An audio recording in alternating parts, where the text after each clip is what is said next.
My 9-year-old got a pink treasure box from my grandmother. For your future, it said. My mom threw it in the trash. It's the old woman's garbage, she said. I didn't cry. I took it out and found a booklet inside. 10 hours later, the police were involved. Ruby's 9th birthday was at my house, which meant 2 things. 1, my living room looked like a party supply store exploded. 2, my kitchen smelled like frosting and panic. I'm not one of those Pinterest moms with color-coded balloon arches and matching party favors. I'm more of a, we have cake, we have candles, and nobody is allergic to anything, so we're already winning, Mom. Ruby was buzzing. She'd been vibrating since breakfast, bouncing between gifts like they were sacred artifacts. Wrapping paper everywhere. Plastic rings, slime. Those little squishy toys that somehow multiply when you're not looking. Kids running through my hallway like it was a theme park. My parents showed up. My mom and dad. With that special energy they bring to every family event. Like their presence is a favor, and the rest of us should be grateful they made room for it. My sister Rebecca was there too, with her daughter Isabella. Isabella is a year older than Ruby, 10, and looks like Rebecca's mini-me in the uncanny way some family genetics copy and paste like they're proud of themselves. Rebecca's hair, Rebecca's smile, Rebecca's I'm used to being admired posture. Even as a child, she carried herself like the world should adjust its lighting for her. I noticed the dynamic the moment they walked in. Rebecca didn't do anything openly rude. Isabella didn't do anything overtly mean. But the adults' attention drifted to them like a magnet. Oh my gosh, look at Isabella. She's so mature. She's going places. Ruby got plenty of smiles too. The kind you give a cute puppy before turning back to the dog show. I told myself I was imagining it. I always told myself that. Anyway, cake, candles, singing happy birthday with too many people and not enough rhythm. Ruby made her wish, cheeks puffed, and blew out all 9 candles like she was personally defeating darkness. That's when the package arrived. It wasn't a dramatic delivery. No violin music. Just a normal box placed by the door like every other package in America. But Ruby saw her name on it and lit up like someone had handed her a treasure map. It's for me, she said, already tearing at the tape. It's from your great-grandma, I told her, because I recognized the handwriting. My grandma, my dad's mom, had a way of writing names like she was blessing them. Ruby hugged the box to her chest for a second before opening it, like she could absorb the love through cardboard. Inside was a pink treasure box. Glittery, child magical, the kind of thing kids claim immediately with their whole soul. Ruby's hands were gentle as she lifted it out. Mine, she whispered. Before Ruby could even properly show what was inside, my mom stepped in.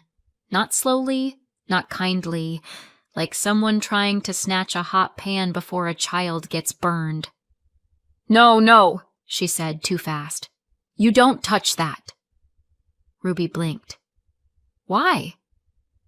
My mom's tone shifted into her favorite mode. Practical authority. The voice she uses when she wants something to sound like common sense instead of control. It's garbage, she said. She sends weird things. It could be dangerous. Dangerous? Like my grandma had mailed a live raccoon. Ruby froze. Her fingers tightened around the little box. She looked at me, and I watched her joy stumble, like she'd stepped on a crack in the sidewalk. Then my mom did it. She took the entire treasure box, everything inside, the whole thing, and threw it in the trash in my kitchen. Not into some clean recycling bin. Into the real garbage. The one with the dirty stuff. The one you don't casually reach into unless you've lost something important or your dignity.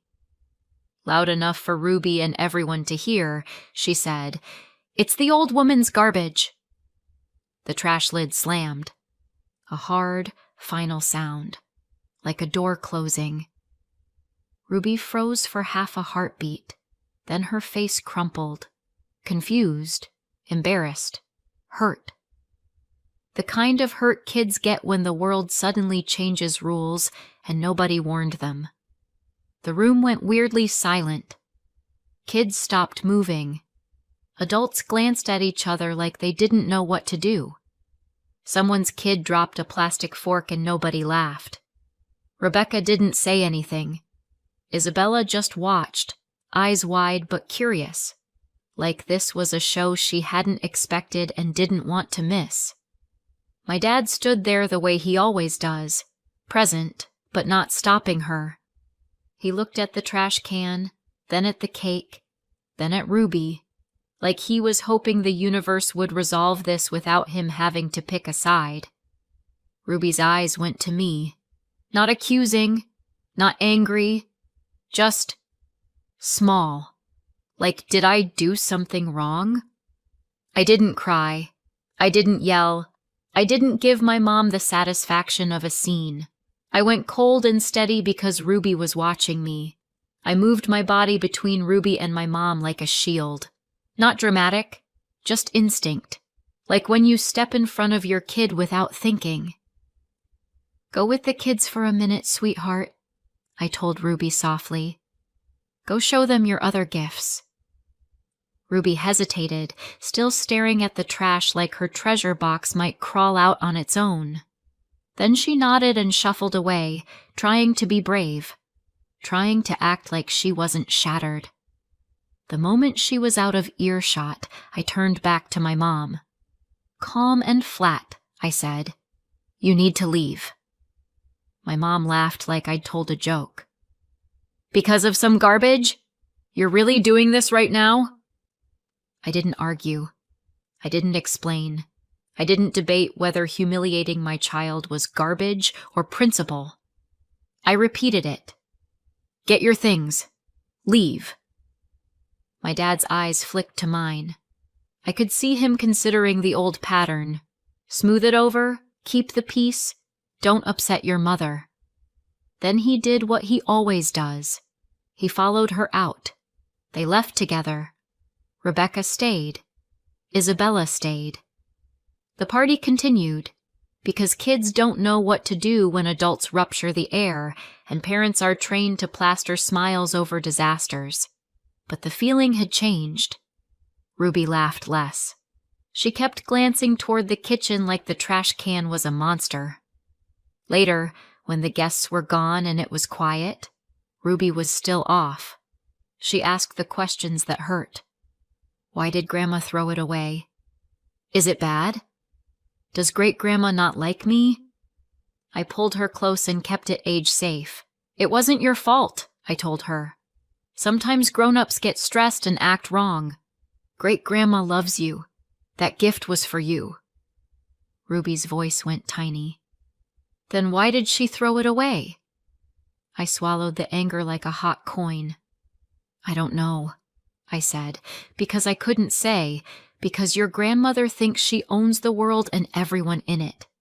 Not to a 9-year-old. I tucked Ruby into bed later with extra softness, like my hands could undo what my mother had done. And after Ruby was asleep, I went to the kitchen trash. I pulled out the treasure box from the dirty garbage, cleaned it off, and only then did I open it properly for the first time. Inside, I found the booklet. It had banking language. Ruby's name. The kind of paperwork grown-ups fight over. I still didn't know what it meant, only that my mom had reacted like she did. I didn't say anything out loud yet. I just put it aside and stared at it until my eyes felt dry. 10 hours later, the police were involved. My grandma is my dad's mom. That's an important detail in my family because my mother has always acted like it means everything my grandma does is optional. Optional love. Optional gifts. Optional respect. When I was little, my grandma used to send small things, birthday cards with cash taped inside, little for later envelopes. Not huge money, just the kind of careful, old-fashioned generosity that says, "I thought of you." My mom always opened them first. I have one memory I can replay like a home video. I'm 10. I'm in the hallway. I spot my grandma's handwriting on an envelope. Before I even touch it, my mom's voice cuts through the air. "Give it here." Not "let me help." Not "let's open it together." Just command. She peels the tape, counts the bills, and says, "We'll keep it safe." Like the money belongs to her the second it enters the house. When you're 10, you can't prove anything. You just learn the rules. My dad used to soften it. He'd hand me the card later and say, "Just call her, okay?" Like he was trying to keep peace in a house that didn't allow peace. He never fought my mom head on. He just tried to smooth the edges after she cut them. Rebecca, my sister, was different. She could do no wrong. If she wanted something, my mom called it smart. If I asked a question, my mom called it starting trouble. It wasn't one big event. It was 1,000 tiny moments where Rebecca got the benefit of the doubt and I got the side eye. By high school, Rebecca had become my mom's right hand. I can still picture it. Rebecca sitting next to my mom on speakerphone for bank stuff, writing down confirmation numbers like it was a job. My mom would say, "Don't worry, I handle these things." And Rebecca would nod like that was a compliment, not a warning. My dad got pushed out in quieter ways. At dinner, if Dad disagreed, my mom would cut him off with, "Ask your mother," and he'd go quiet like he'd learned silence was cheaper than a fight. As an adult, I moved out. But the pattern didn't. My mom still insisted it was easier if important mail and packages went through her. She framed it like help, like convenience. And because it's wrapped in family and help, it's hard to call out without sounding dramatic. Then Ruby was born. And I realized Ruby didn't just make me a mother. She made my mother feel entitled in a new way. Ruby became the newest lever. Let me handle it. I'll keep it at my house. I'll manage the mail. All disguised as support. Meanwhile, Rebecca had Isabella and the favoritism didn't stop at siblings. It inherited. It was subtle enough that I couldn't prove it because nobody said the quiet part out loud. It showed up in the way space got allocated. If there was one good chair, Isabella landed in it. If there was one extra slice, it drifted her way. If someone was handing out help, rides, sign-ups, I can take her for the weekend. It was always Isabella who got offered the upgrade. Ruby wasn't mistreated. She was managed. A quick smile, a pat on the shoulder, and then attention moved on like she'd already been accounted for, and I'd hear my own thoughts do the old dance. Maybe I'm making this up. Maybe I'm just sensitive. Then it would happen again. So when that pink treasure box showed up for Ruby, something clearly meant for Ruby's future, it wasn't just a gift. It was a bright, undeniable moment where my mom couldn't pretend she was being neutral. And when she threw it away in front of Ruby, it didn't feel random. It felt like the old pattern snapping into a new shape. The next morning, I dropped Ruby off like everything was normal. That's the thing about being a parent. You learn to perform stability with the same skill you used to reserve for job interviews. Ruby still looked shaken. Her eyes kept flicking to me, like she was checking whether I was okay too. "I'm okay," I told her. "You're okay." She nodded, but she didn't believe me. Not fully. Then I drove to the bank named on the booklet. I walked up to the counter and handed the booklet over like it was nothing, like I was asking about a savings account with $20 in it. "Can you tell me what this is?" I asked. The teller typed something in, and her face did that quick shift, professional mask slipping for half a second. It was subtle. If I didn't spend my whole life reading people, I might have missed it. She asked for my ID. I handed it over. She didn't tell me anything, just said, "One moment," and disappeared into the back. I waited. Too long. Long enough to consider whether I'd accidentally walked into a felony. People kept glancing over. A second employee appeared. Someone whispered. I could feel it. Something was off, and nobody was letting me in on what. I sat there trying to look calm, because I didn't want to be that woman in a bank lobby. Inside, my mind was running. Is this a scam? Did I just walk into someone else's account? Is this why my mom called it dangerous? Then the police walked in. I was still sitting there when they approached me calmly and asked to speak with me. My stomach dropped. I kept thinking, this is Ruby's birthday booklet.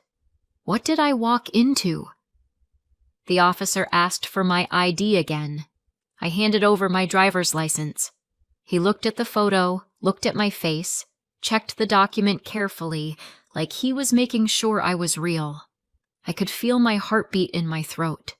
He asked basic questions, measured and practiced. Where did you get this booklet? Why did you come in today? Have you ever had an account here before? Has anyone asked you for your documents or tried to use your identity? I answered truthfully. It was in a birthday gift for my daughter, I said. My mom threw the whole thing in the trash. I pulled it out later. I came in because I didn't know what it was. The officer listened without reacting. That calm face cops have when they've already heard 50 versions of human behavior that day. Then he told me the only thing he would confirm, without giving a lot of details.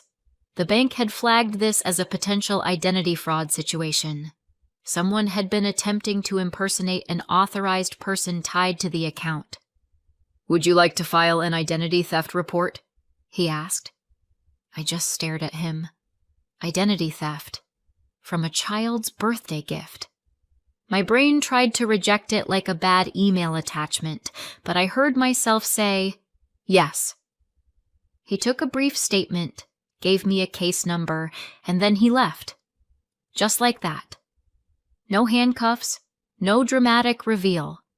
Just a paper trail and the hollow feeling that someone had been wearing my name like a mask.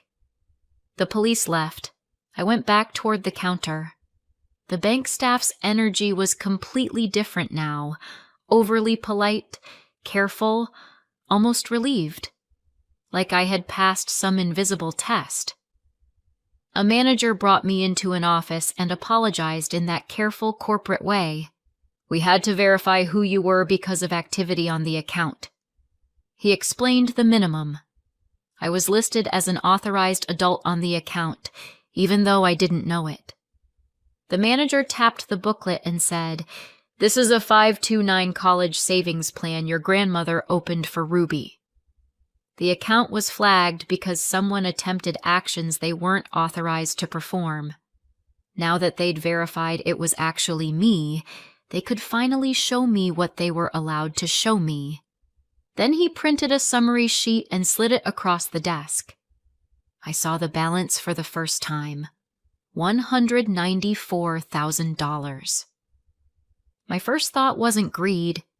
It was shock. That's a real amount of money for Ruby's future. That's not garbage. On the printout, I saw attempted action lines, requests that were submitted and denied, and one line jumped out so hard my vision narrowed. An attempted change to the beneficiary. I read the name tied to that attempted change, and my blood went cold. I walked out of the bank in a daze, clutching the printout like it was radioactive. I didn't know whether it was my mom or my sister who pushed it through, but I knew it was family because the attempted beneficiary name pointed straight into my own life. I went home stunned and heartsick.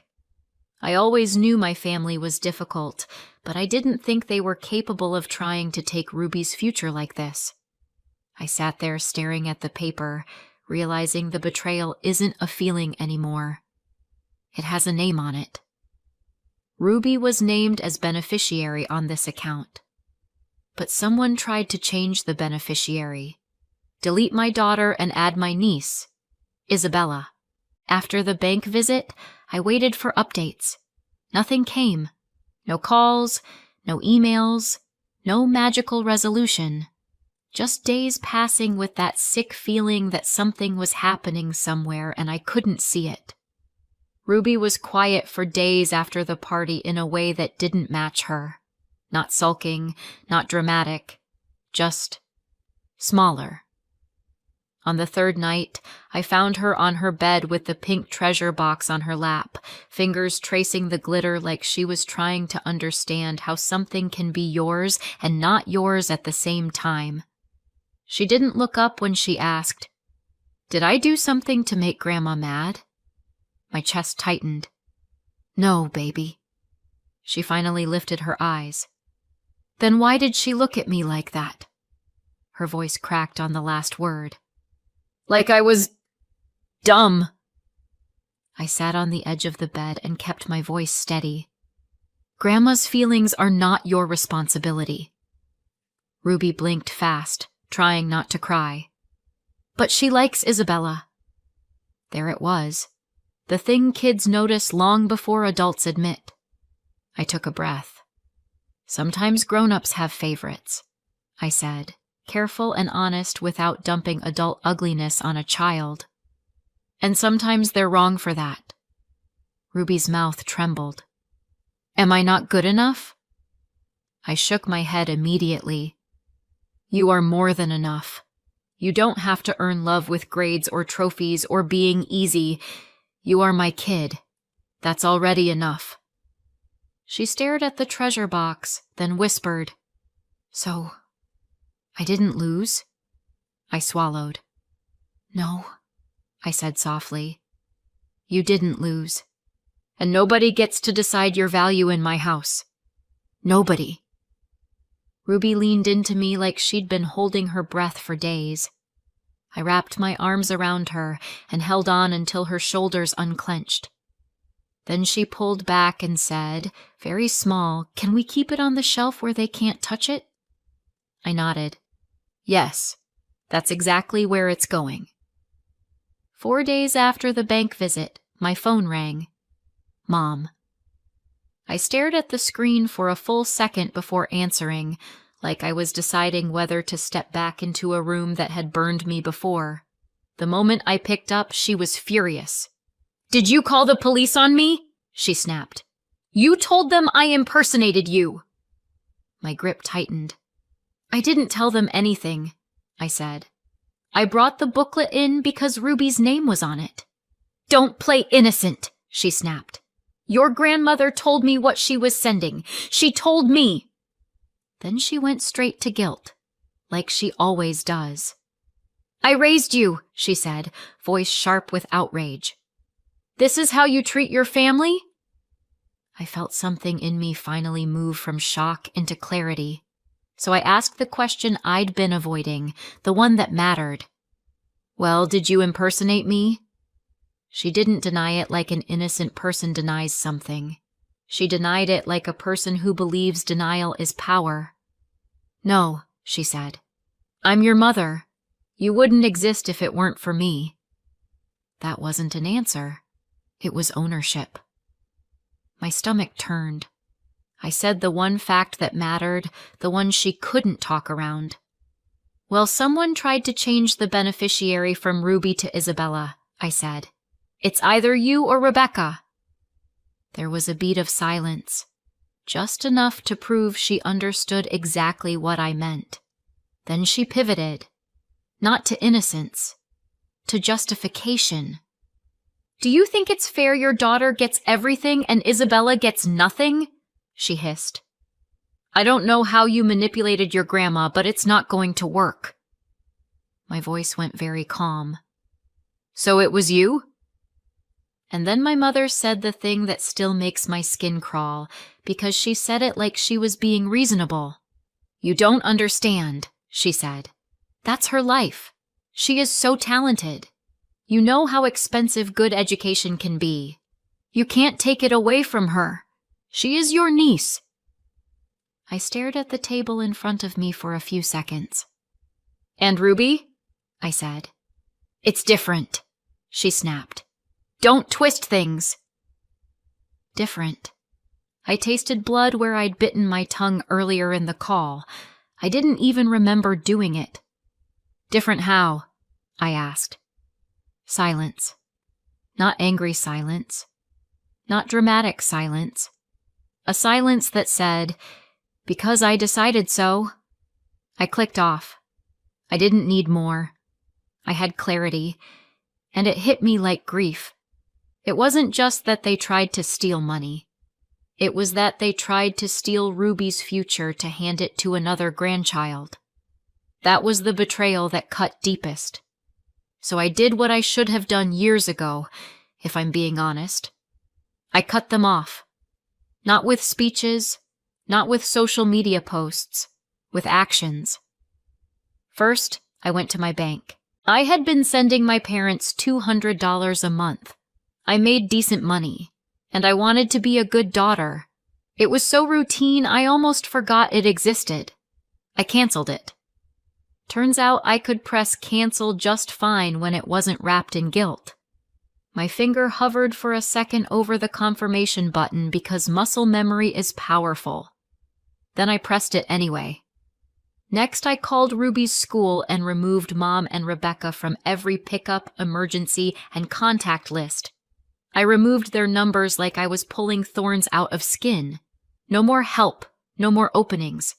When I finished, I just stood in my kitchen feeling strange, numb, shaky, like my body didn't know what emotion was appropriate for. I just ended the family I was born into. I stared at my phone thinking about calling my grandma.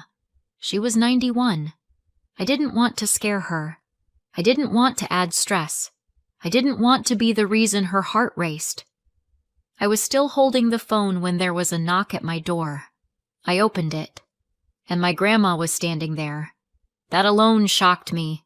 I usually visited her. She didn't come out like that very often.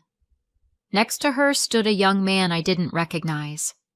My grandma stepped inside like she owned the air, small and steady.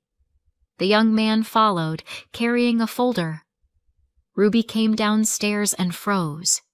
Then her face lit up. "Great, Grandma," she said, and ran right into her arms. They had a warm, grounding moment. Affection, reassurance, Ruby feeling chosen and loved. My grandma stroked Ruby's hair like she was smoothing something frayed. I watched it and felt something soften in my chest that I didn't realize had turned to stone. After a minute, my grandma looked at me. "Can we talk alone?" she asked. Ruby went off to play. My grandma nodded at the young man. "This is my attorney," she said, "and a good friend." He smiled politely, the way attorneys do when they're about to change someone's life. My grandma didn't waste time. "The bank called me," she said. "They told me everything." I felt my stomach drop. "Grandma, I didn't want to." She held up a hand. "You did nothing wrong." Then she said, very calmly, "I decided not to press charges." My breath caught. She continued, "It's family." And then her voice cracked just slightly. "But I am heartbroken," she said. "And I am betrayed." She looked at me like she was studying my face, making sure I understood the difference between mercy and forgiveness. "That treasure box," she said, "was only one piece of my estate." I swallowed. "Grandma." She shook her head. "I had planned to split things fairly," she said. "I believed in being fair." Her eyes sharpened. "After what your mother and Rebecca tried to do, I don't feel comfortable giving them money." She didn't shout. She didn't rage. She pronounced it like a decision. "Your mother gets nothing," she said. My mouth went dry. "Your father gets nothing," she added, and that one landed heavier than I expected. "He has watched this favoritism for years and called it peace." She paused, then said, "Rebecca gets nothing." I stared at her, shocked by the precision of it. Then she added one moral nuance that made my throat tighten. "Isabella isn't at fault," she said. "She's a child." The attorney opened the folder slightly, ready. "My attorney will set aside $200,000 for Isabella in an investment account," my grandma continued, "that Isabella can access when she is 21. She said it like she was building a fence. Generous, but controlled. Something Isabella could benefit from without her mother's hands in it. Then my grandma looked at me. "The rest," she said, "goes to you and Ruby." She took my hand. Her grip was stronger than it had any right to be at 91. "You are the only decent family I have left," she said simply. I forced a smile, wanting to support her, wanting to be strong. In my head, I was doing math. I expected maybe 300, 400,000 in savings. A lot, but not life-altering. The attorney slid a paper toward me, and I stopped breathing. It wasn't a few 100,000. It was $1.2 million planned for me and Ruby. I just stared. "Are you sure?" I whispered. That's a lot." My grandma nodded once. "Yes." Then she leaned closer. "And you will keep it secret," she said. "No fighting, no retaliation, no begging at your door." The attorney added quietly, "The paperwork is already signed and in motion." My grandma's voice went soft for the first time all day. "The truth is set in ink," she said. And I realized something. Ruby wasn't just protected. The people who chose favorites lost access. And the door my mother slammed on my child's birthday? It didn't just close. It locked. 3 years passed. No contact the entire time. Ruby was 12 now, taller, braver. Still Ruby. We lived comfortably in a nice house. Not flashy, but solid. Safe. The kind of home where you don't flinch when the doorbell rings. Except one day, there was a knock. I opened the door. It was my mom, my dad, and Rebecca. I still don't know how they found my address. They tried to be friendly like nothing happened, like 3 years of silence was a quirky misunderstanding. Their eyes drifted past me into the house. They looked around. Their faces changed. They hadn't expected me to be well off. "Where does all this come from?" my mom asked, voice tight. "That's none of your business," I said. They made small talk anyway, the way sharks circle before biting. Then they slid into it. They'd made bad money decisions. They needed a temporary loan. Just until they got back on their feet. I said no. The mask dropped immediately. My mom's face twisted. "That money probably came from your grandma. It should belong to all of us." I told them to leave. They left angry, muttering about family like it was a legal claim. Later, I visited my grandma. She was still alive and living in assisted living, sharp as ever. Ruby and I visited regularly. We were close, real close. Before I could even bring up the knock at my door, my grandma beat me to it. "They came here," she said. My stomach tightened. "Who?" "Your mother. Your father. Rebecca," she said. And the way she said it told me everything, like names that hadn't been spoken in a long time. I stared at her. "They haven't come to see you in years." She nodded, almost amused. 3 years, she said. Not a card, not a call, not a visit. Then they see your house, and suddenly they remember I'm alive. Ruby sat beside her on the couch, quiet and small, listening without really listening. My grandma took a slow sip of tea. They tried to act polite, she said. Like 3 years of silence was nothing. Like you were the one being dramatic. I felt something bitter rise in my throat. What did they want? She didn't hesitate. They wanted to know where your money came from, she said. And then they wanted to know if I could still change it. Of course they did. They tried to pressure you, I asked. My grandma gave me a look like I'd asked whether water was wet. They tried. And what did you say? I asked, even though I already knew she wouldn't bend. My grandma set her cup down gently. I told them it's in an irreversible trust, she said. It can't be changed. She didn't sound angry. She sounded finished. Then she added, quiet and deadly, I was planning to split everything equally once. Then they showed me who they were. I pictured them standing in her assisted living apartment, smiles too wide, hope in their eyes, not hope for her, just hope for the money. People who couldn't be bothered to visit her until they thought there was something left to grab. And then? I asked. My grandma shrugged like it was weather. They left defeated. Ruby climbed closer to her, and my grandma reached for Ruby's hand like it belonged there, like Ruby was the whole point. Ruby was the reason any of this mattered. The 3 of us drank tea together, quiet and happy. So what do you think? Did my grandmother do the right thing? Was it okay to cut off her son and my sister Rebecca? And was I right to accept her gifts? Let me know in the comments, and subscribe for more.